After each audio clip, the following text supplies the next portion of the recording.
Nelson Mandela woke up to freedom this morning in the spectacular surroundings of Bishop's Court, Archbishop Desmond Tutu's official residence on the slopes of Table Mountain. His wife Winnie at his side, the ANC leader appeared for the world's cameras in what must be one of the world's most beautiful gardens. There could be no greater contrast to the bleak years on Robben Island and inside Pollsmoor Prison. After the hiatus of yesterday, the release, rally and near riot, today an image of peace and quiet. Before Nelson Mandela plunged into the first international news conference of his life. Mr. Mandela, James Robbins, BBC News from London. Can you describe your emotions as you came out of the prison for us yesterday, and also your first impressions of the South Africa you've so far been able to see? I must confess I'm unable to describe my emotions. I was completely overwhelmed by the enthusiasm. It's something I did not expect. And I would be merely rationalizing if I told you that I am able to describe my own feelings. It was breathtaking. That's all I can say. And your first impressions of the South Africa that you found in this very short time that you've been free? Well, it's a totally different South Africa. And along the route, I was surprised to see the number of whites who seem to identify themselves with what is happening in the country today amongst blacks. I was absolutely surprised. And I expected that response from blacks. But the number of whites who seem to feel that a change is absolutely imperative surprised me. On the vital political issues, Mr. Mandela seemed more conciliatory today than in yesterday's speech, deliberately making clear he sees no conflict between his continuing commitment to armed struggle and an equal commitment to peaceful solutions. There is no conflict between those two statements. I have committed myself to the promotion of peace in the country. But I have done so as part and parcel of the decisions and campaigns which have been taken and launched by the ANC. There's no conflict whatsoever.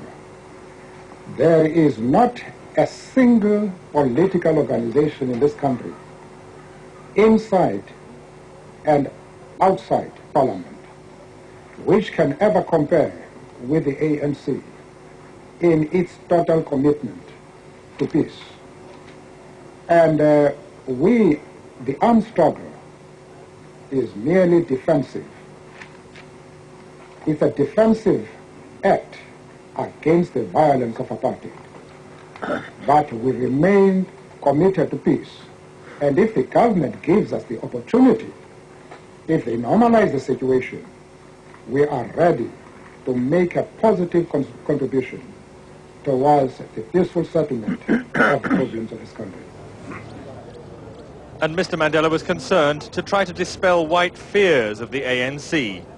The ANC is very much concerned to address the question of the concern of whites over the demand of one person, one vote.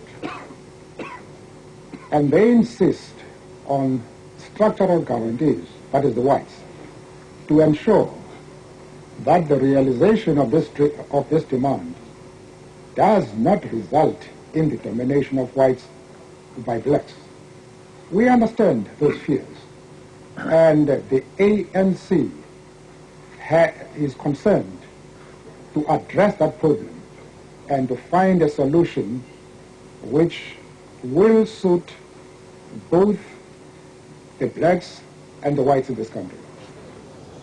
Mr. Mandela wouldn't be drawn on how soon negotiations with the white government could now begin, but was quite clear those negotiations are vital. In a sense, I have been acting as a mediator because I believe that the first step towards the solution of our problems is a meeting between the ANC and the government. So I have been playing that role. But now that I'm released, it is for the ANC to determine what role I should play. After 27 years of isolation, Nelson Mandela dealt with every question put to him for almost an hour, as if international news conferences had been a regular feature of his life. White reaction to Mr. Mandela's first public pronouncements is sharply divided. Substantial numbers undoubtedly back the government's boldness, but far-right conservatives who form the opposition in the White Parliament are hoping to rally support for possible strikes and civil disobedience. The blood of the Afrikaner is in the soil of this country, and nobody, not the British, not the Americans, not the French or the Italians or the blacks, are going to dominate my people in our country of birth. The far right are outraged by the price they say is already being paid for Nelson Mandela's release.